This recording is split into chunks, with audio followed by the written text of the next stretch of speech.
kaayusan sa kanilang mga tahanan. Puno ng saya ang mga puso, handa sa pagsalubong. Ang salita ng katawang tao, pangako ng Diyos ay nagkatotoo. Pakinggan natin at siya'y tanggapin sa misang pagsasaluhan. Simbang gabi na, bituin sa langit nagpakita. Bayan, halina, maghanda sa pagdating niya. Simbang gabi na, malapit na ang katuparan ng kaligtasan, kapayapaan, bunga ng pagmamahal niya. Ng kaligtasan, kapayapaan, bunga ng pagmamahal niya. Sa ngalan ng Ama, ng Anak at ng Espiritu Santo. Amen. Sumainyo ang Panginoon. At sumainyo rin. Mga kapatid, tayo ay nasa panglimang araw ng ating simbang gabi.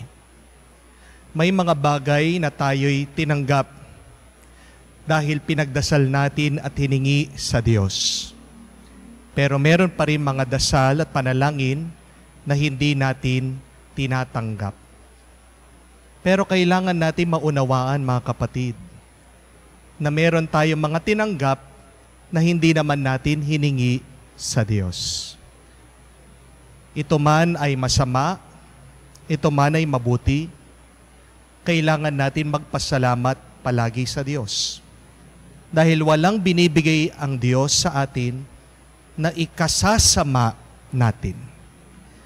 Sa mga napakaraming beses na kung saan hindi natin nakita ang pagpapala ng Diyos sa ating buhay at nagkulang tayo sa pasasalamat at pagpuri sa Kanya. Hilingin natin muli ang awa ng Diyos para tayo minsan pa, kahit nakakaunti, maging karapat-dapat makatanggap sa mga banal na misteryo. Inaamin ko sa makapangyarihang Diyos at sa inyo, mga kapatid, na lubha akong nagkasala sa isip, sa salita at sa gawa at sa aking pagkukulang. Kaya isinasamo ko sa mahal na Birheng Maria, sa lahat ng mga anghel at mga banal, at sa inyo, mga kapatid, na ako'y ipanalangin sa Panginoong ating Diyos. Kaawaan tayo na makapangyarihan Diyos, patawarin tayo sa ating mga kasalanan, patnubayan tayo sa buhay na walang hanggan. Amen. Panginoon, kaawaan mo kami. Panginoon, kaawaan mo kami. Kristo, kaawaan mo kami. Kristo, kaawaan mo kami. Panginoon, kaawaan mo kami. Panginoon, kaawaan mo kami.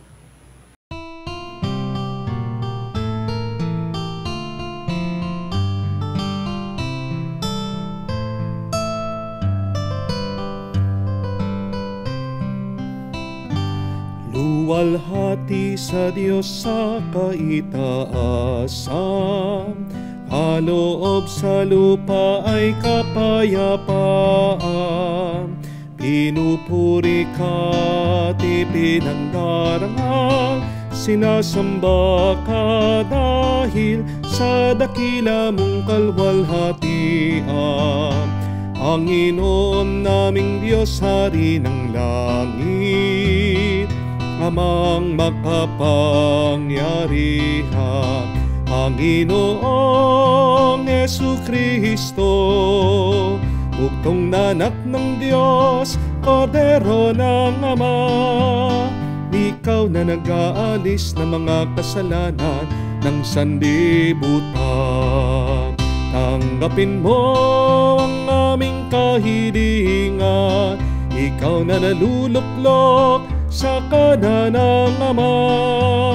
Maawa ka sa amin, Ikaw lamang ang banal, Panginoong Jesucristo, kasama ng Espiritu, sa luwalhati ng Ama. Amen, amen, amen, amen. Manalangin tayo. Ama namin makapangyarihan, niloob mo ang iyong salita na binalita ng anghel ay maging taong totoo sa sinapupunan ng mahal na Birhen. Ipagkaloob mong kaming sumasampalataya, siya'y ina ng Diyos, ay matulungan niyan dumalangin sa iyo sa pamamagitan ni Jesucristo kasama ng Espiritu Santo, magpa sa walang hanggan. Amen. Pagbasa mula sa aklat ni Propeta Isaías. Noong mga araw na iyon, ipinasabi ng Panginoon kay Akas, "Humingi ka sa akin ng palatandaan, maging sa kalaliman ng Sheol o sa kaitaasan ng langit." Sumagot si Akas, "Hindi po ako hihingi. Hindi ko susubukin ang Panginoon." Sinabi ni Isaías, "Pakinggan mo, sambahayan ni David. Kulang pa ba ang galitin ninyo ang mga tao, na pati ang aking Diyos ay inyong niyayamot? Kaya nga't ang Panginoon na rin ang magbibigay ng palatandaan. Maglilihi ang isang dalaga at manganganak ng lalaki, at ito'y tatawaging Emmanuel." Ang salita ng Diyos. Ang Panginooy darating, siya'y dakilang hari natin. Ang buong daigdig, lahat ng naroon, may-ari ang Diyos, ating Panginoon. Ang mundo'y natayo at yaong sandigay, ilalim ng lupa, tubig, kalaliman. Ang Panginooy darating, siya'y dakilang hari natin. Sino ang marapat umahon sa burol? Sa burol ng puon, sino ngang aahon? Sinong papayagang pumasok sa templo? Sinong tutulutang pumasok na tao? Siya na malinis ang isip at buhay, na hindi sumamba sa Diyos-Diyosan, tapat sa pangako na binibitiwan. Ang Panginooy darating, siya'y dakilang hari natin. Ang Panginoong Diyos, pagpapalain siya, ililigtas siya't pawawalang sala. Gayon ang sinumang lumalapit sa Diyos, silang lumalapit sa Diyos ni Jacob. Ang Panginooy darating, siya'y dakilang hari natin.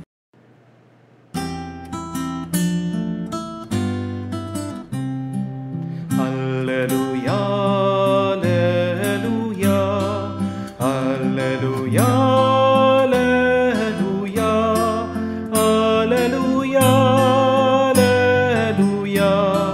alleluia, alleluia, alleluia, alleluia,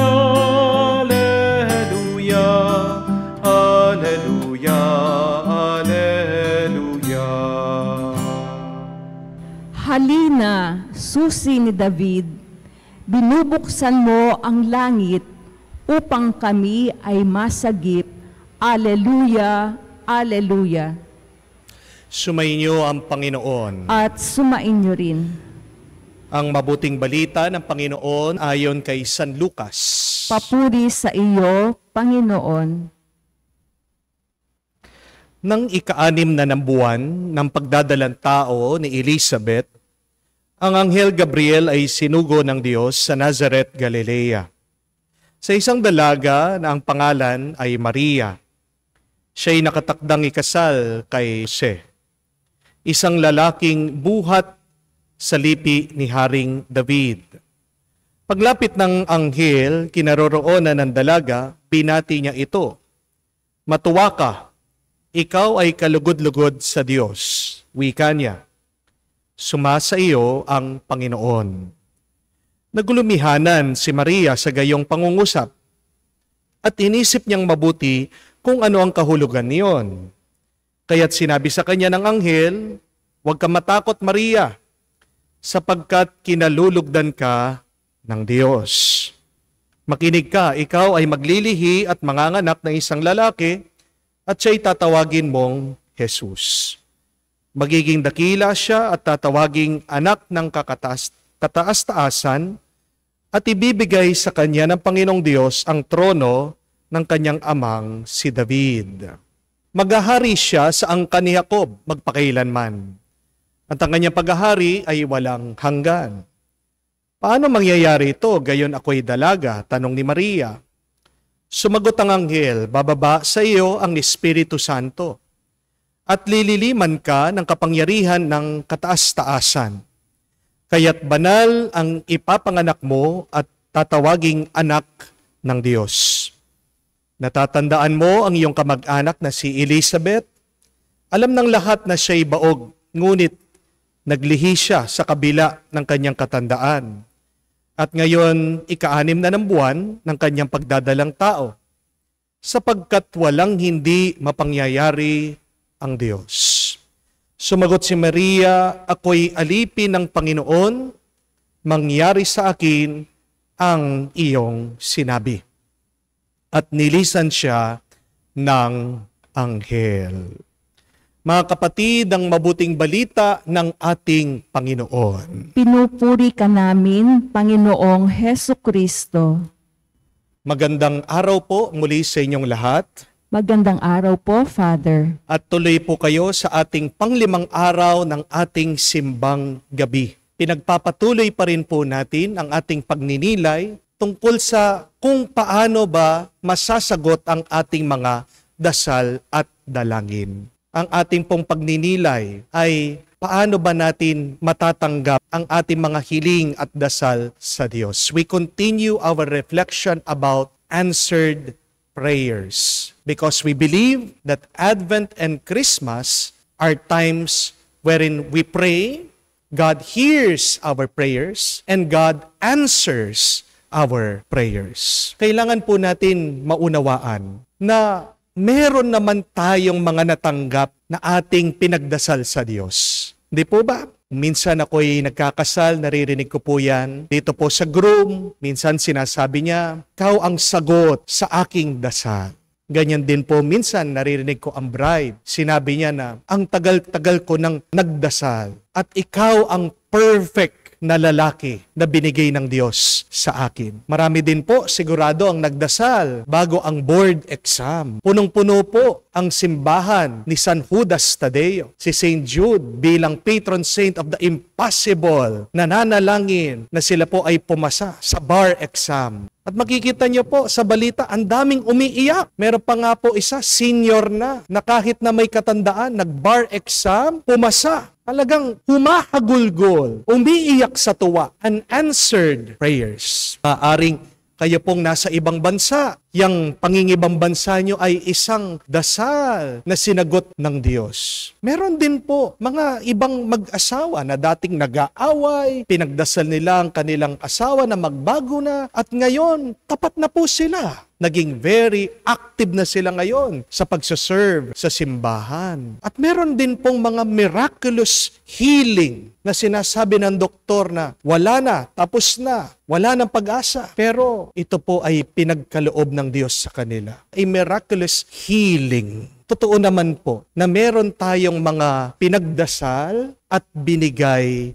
ng Diyos sa atin. Pero, meron pa rin pong mga bagay na kung saan tinanggap natin mula sa Diyos na hindi naman natin hiniling. Hindi po ba? Sometimes, God gives us answers to prayers that we did not ask. Madalas po, itong mga tinatanggap natin ay hindi po natin gusto. Alam po natin na merong mga nagkaroon ng mga loko-lokong asawa. Meron po dyan nakatanggap nung una, kala mabait ang misis, kalauna naging bungangera. Meron din po na nagkaroon ng mga malditang biyanan at hipag. Meron din, habang lumalaki yung mga anak nila, naging matitigas ang ulo, mga rebelde. Meron din po na nalugi ang kanilang negosyo. Meron din mga nagkaroon ng malubhang sakit, cancer.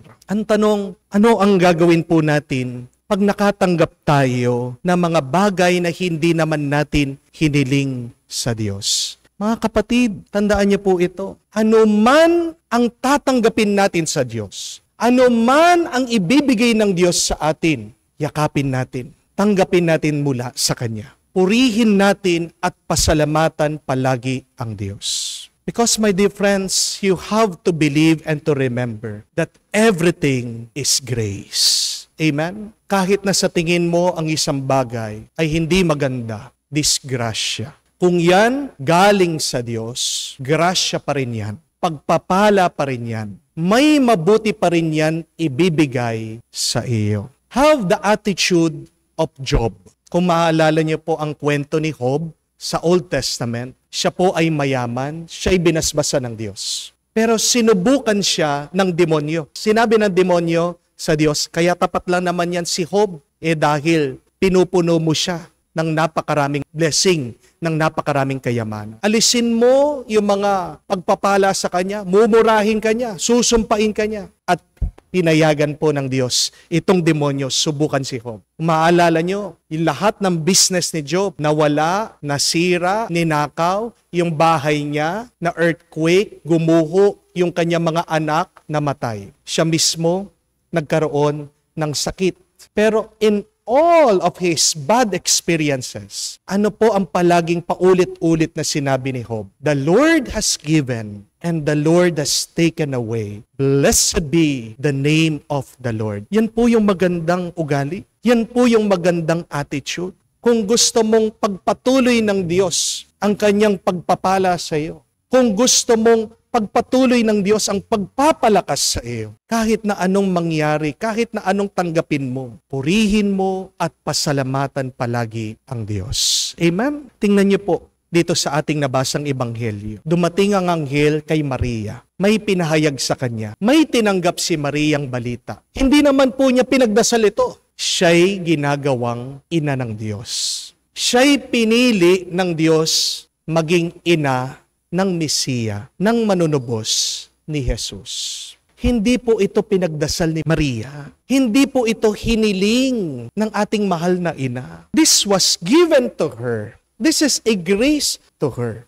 Kahit nawala po ito sa plano ni Maria, kahit hindi niya ito binalak, tingnan niyo po ang ginawa ng ating mahal na ina. Tiyakap niya, tinanggap niya. At sana din po, sumunod tayo sa halimbawa ng ating mahal na ina. Na anuman ang mangyari sa ating buhay, may we be always open to the grace of God. Dahil kung walang grasya ang Diyos, wala tayong buhay. Walang grasya ang Diyos, hindi tayo magpapatuloy. Tandaan niyo po, ang paghihirap, grasya pa rin yan, tinutulungan ka, tinutulak ka. Tingnan niyo po yung mga mayayaman ngayon. Dati galing yan sa hirap. Bakit nagsumikap? Dahil ayaw na nilang balikan yung kanilang paghihirap. See, the disgrace became a grace to them. Ang disgrasya ay grasya in. So, ano man yung bagay na iyong tinatanggap na ayaw mo, na nasasaktan ka, na gusto mo nang sumuko, paniwalaan mo, magtiwala ka. May grasya dito. Ano ang tinutulong nito sa akin? Ano ang mabuti na binibigay nito sa akin? Alam niyo po, merong isang kwento napakaganda tungkol po sa isang bilyonaryo, dating CEO ng Formula 1 Group doon po sa Europa. Ang pangalan po niya ay si Bernard Eccleston. Ito pong mayaman, nung minsan, ninakawan. Pinagbubugbog siya. Ayaw po niyang ibigay yung kanyang mamahalin na relo. Ang tatak po, hublot. Sobrang mahal po ng relong ito. Yun po yung gustong makuha ng mga holdupper. Dahil ayaw yung ibigay, talagang pinagugulpi siya. Nakuha din nila. Tinangay, tumakas, nagtago itong mga magnanakaw. Ngayon niyo pong ginawa ng mayaman, pagkatapos siyang nanakawan, pagkatapos siyang nasaktan, hindi po siya tumawag sa mga pulis. Ang ginawa niya, tumawag po siya doon sa kumpanya nung paggawaan ng relo, ng hublot, at sinabi niya yung kanyang sitwasyon. Ngayon nakipag-deal po siya. Yung picture niya na kung saan bugbog sarado siya, binebenta sa kanila. Para saan? Para magamit po nila sa advertisement. Pumayag naman po yung kumpanya. Alam niyo po kung magkano yung picture niya na bugbog sarado? $2 billion. At ano po yung nilagay nila sa advertisement? Yung pong kanyang larawan na bugbog sarado, yung relo na ninakaw sa kanya, yung hublot na meron pong slogan. Ang sabi, "This is what people are willing to do to get a hublot watch." Para sinasabi, kayang pumatay, kayang magnakaw ng mga tao dahil lang sa relong ito. Ganito kahalaga ang relong ito. At alam niyo po, patok na patok. Tumaas po ang sales ng hublot dahil po doon. Pero tingnan niyo po yun. Isang disgrasya, isang masamang pangyayari, hindi naman hiningi nitong taong ito, pero nakalakip pala, nakatago, ay isang pagpapala. Meron din palang grasya doon sa nangyari. So my dear friends, ask that question. In my bad situation that I did not ask the Lord, and yet He still gave me, what is the grace here?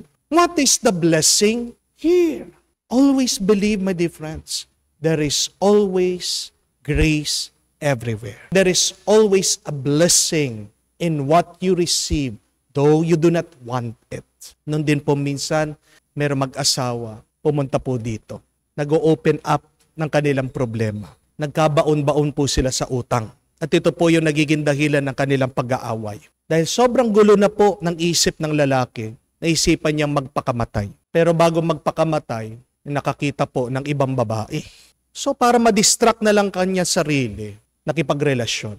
Nalaman ng kanyang asawa. Galit na galit. Ito po yung kanilang problema. Pero habang nag-open up po, itong babae sa kanyang sama ng loob. Ako po'y nabigla at namangha. Nasorpresa ako doon sa sinabi niya. Sabi, "Father, kahit na galit ako dito sa asawa ko, napansin ko sa aking sarili, nagpapasalamat pa rin ako na nangyari sa amin yon. Kasi dito ko na-discover, dito ko nalaman, kaya ko pa rin pala siyang mahalin.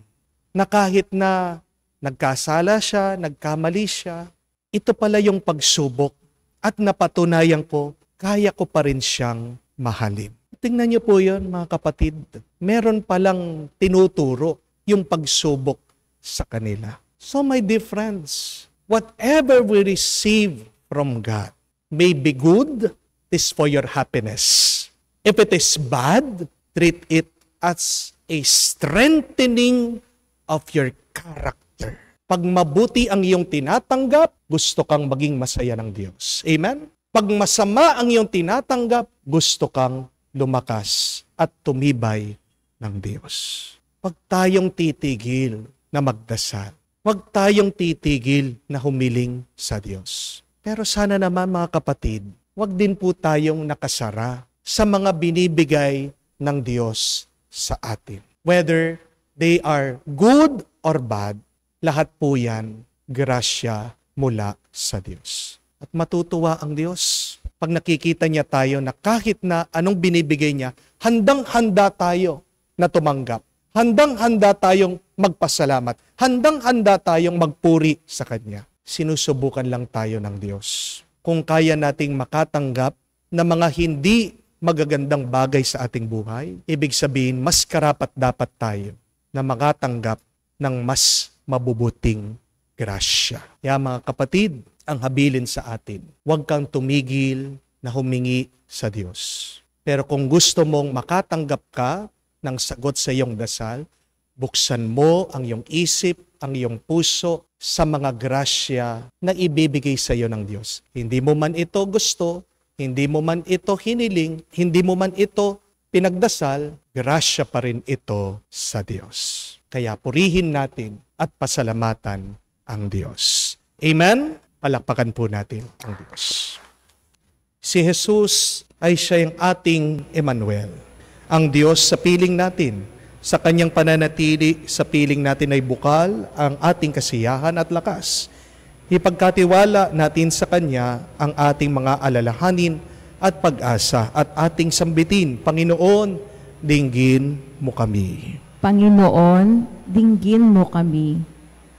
Panginoong Jesus, lumagi ka nawa sa iyong simbahan habang tuwi na siya'y nagsisikap maghatid ng iyong ebanghelyo sa lahat at magbigay saksi sa katotohanan ito sa buhay ng kanyang mga kasapi.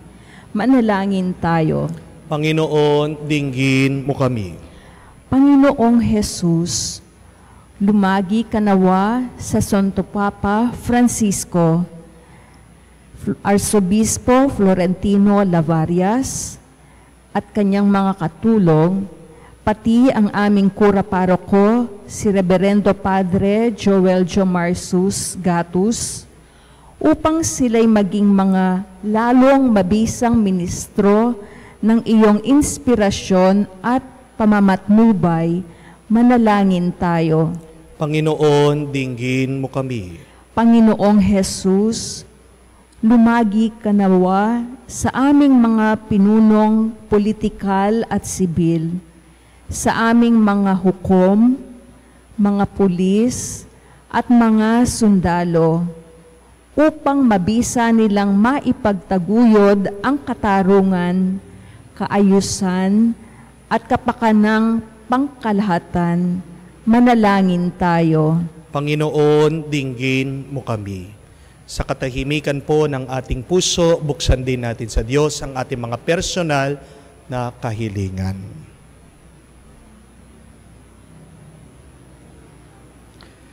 Panginoong Yesus, tulutan mong makaraos kaming malwalhati sa lahat ng aming kahirapan at bumuo ng mga pamayanang nagtatampok sa pinagaharian mo ng walang hanggan. Hinihiling namin ito sa ngalan ni Kristo, aming Panginoon. Amen.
Manalangin kayo ngayon, mga kapatid, para ang ating mga paghahain ay kalugdan ng Diyos amang makapangyarihan. Tanggapin nawa ng Panginoon itong paghahain sa iyong mga kamay sa kapurihan niya at karangalan sa ating kapakinabangan at sa buong sambayanan niyang banal. Ama naming lumikha, ang mga alay namin nakahain sa iyong dambana ay pabanalin nawa ng paglukob ng banal na Espiritu na mapuspos sa sinapupunan ng mahal na Birhen Maria upang magdalang tao at magsilang sa iyong anak, na siya'y namamagitan magpa sa walang hanggan. Amen. Sumainyo ang Panginoon. At sumainyo rin. Itaas sa Diyos ang inyong mga puso at diwa. itinaas na namin sa Panginoon. Pasalamatan natin ang Panginoong ating Diyos. Marapat na siya ay pasalamatan. Ama naming makapangyarihan, tunay nga marapat na ikaw ang aming pasalamatan. Sa pamamagitan ni Jesucristo na aming Panginoon.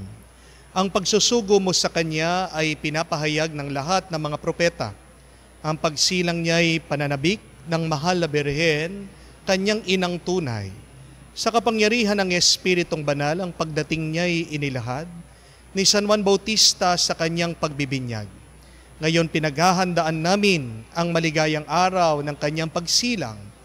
Kami nananabik at nananalangin, lubos na makaharap sa kanyang kadakilaan. Kaya, kaysa na mga anghel na nagsisiawit ng papuri sa iyo, walang humpay sa kalangitan, kami nagbubunyi sa iyong kadakilaan.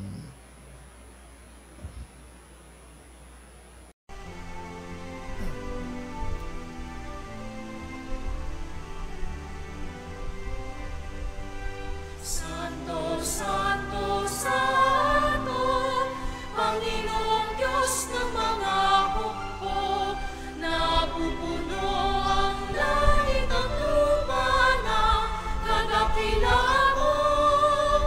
Hosana, Hosana, sa kaitaasan, pinagpala ang naparirito sa ngalan ng Panginoon. Hosana, Hosana, sa kaitaasan. Hosana, Hosana, sa kaitaasan.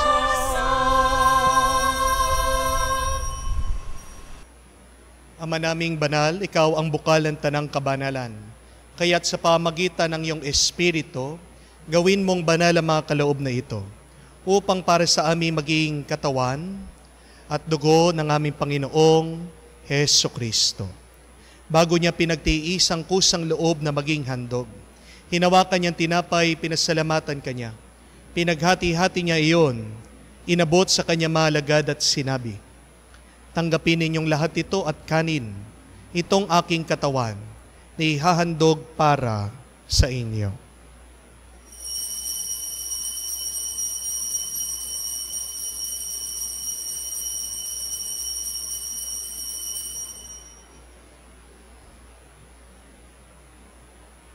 Gayon din naman, nung matapos ang hapunan, hinawakan niyang kalis, muli kanyang pinasalamatan, inabot niya ang kalis sa kanyang mga alagad at sinabi, tanggapin ninyong lahat ito at inumin. Itong kalis ng aking dugo, ng bago at walang hanggan tipan. Ang aking dugo na binubuhos para sa inyo at para sa lahat. Nagpapatawad ng mga kasalanan. Gawin ninyo ito sa pag-alaala sa akin.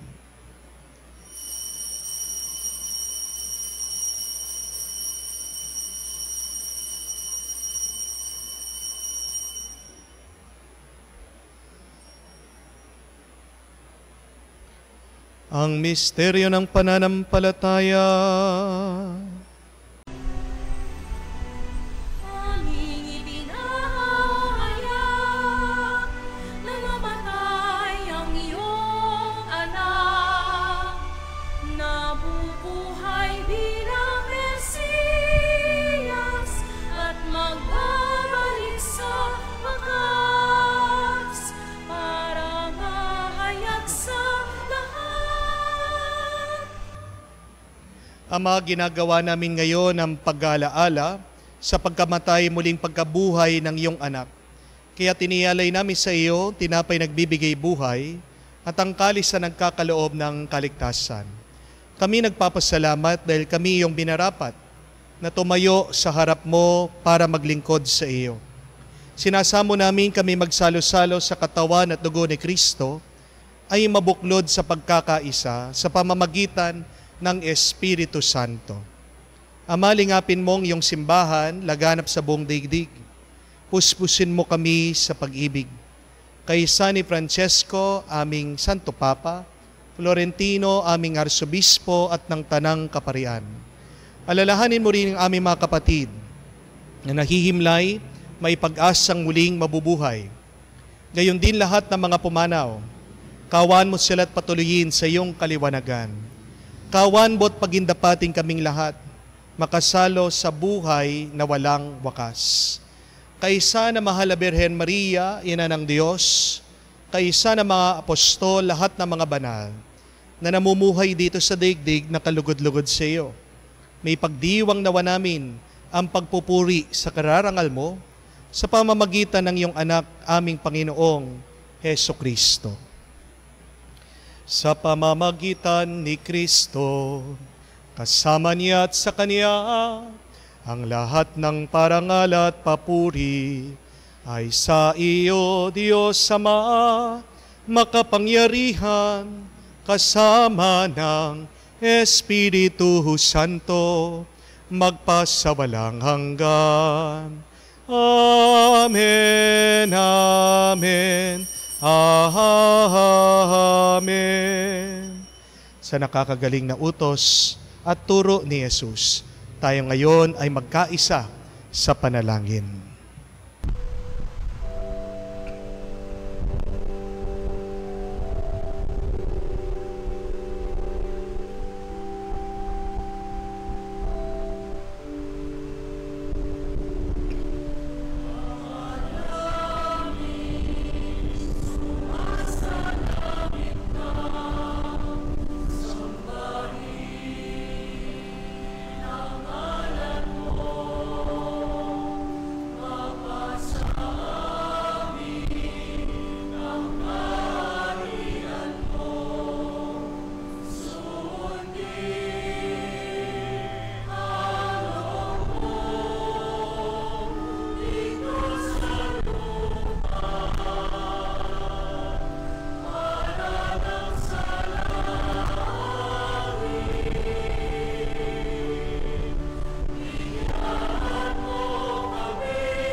Hinihiling namin kami adya sa lahat na masama, pagkalooban ng kapayapaan araw-araw.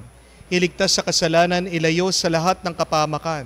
Samantalang aming pinanabikan ang dakilang araw ng pagpapahayag ng tagapagligtas naming si Heso Kristo. Sapagkat iyo ang kaharian at ang kapangyarihan at ang kapurihan magpakailanman. Amen. Panginoong Heso Kristo, sinabi mo sa iyong mga apostol, kapayapaan ang iniiwan ko sa inyong aking kapayapaan binibigay ko sa inyo. Tunghayan mo ang aming pananampalataya, wag ang aming pagkakasala. Pagkalooban mo kami ng kapayapaan at pagkakaisa ayon sa iyong kalooban. Kasama ng Espiritu Santo, magpa sa walang hanggan. Amen. Kapayapaan ng Panginoon ay laging sumainyo. At sumainyo rin. Magbigayan po tayo ng kapayapaan sa bawat isa. Peace be with you po. Kapayapaan po sa inyong lahat. Cordero ng Diyos na nag-alis ng mga kasalanan ng sanlibutan, maawa ka sa amin. Maawa ka sa amin.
Mga kapatid, naririto ang ating Panginoong Yesukristo, ang Kordero ng Diyos, nag-aalis sa mga kasalanan ng sanlibutan.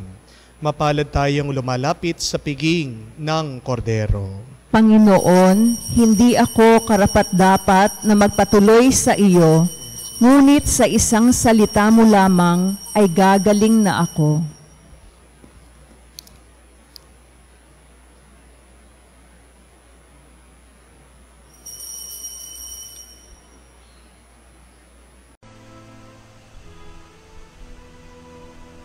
Halina, Jesus, aming mananako. Dusa ng iyong bayan, masta't abot-abot. Sa pag-ibig salat, katarungay kapos. Tangi kang pag-asa, O Jesus. Halina, Jesus, aming mananako.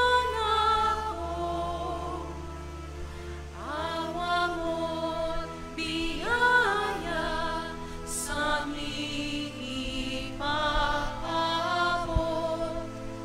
Pag-ibig kang tunay, katarungan lubos. Tangi kang pag-asa, O Jesus.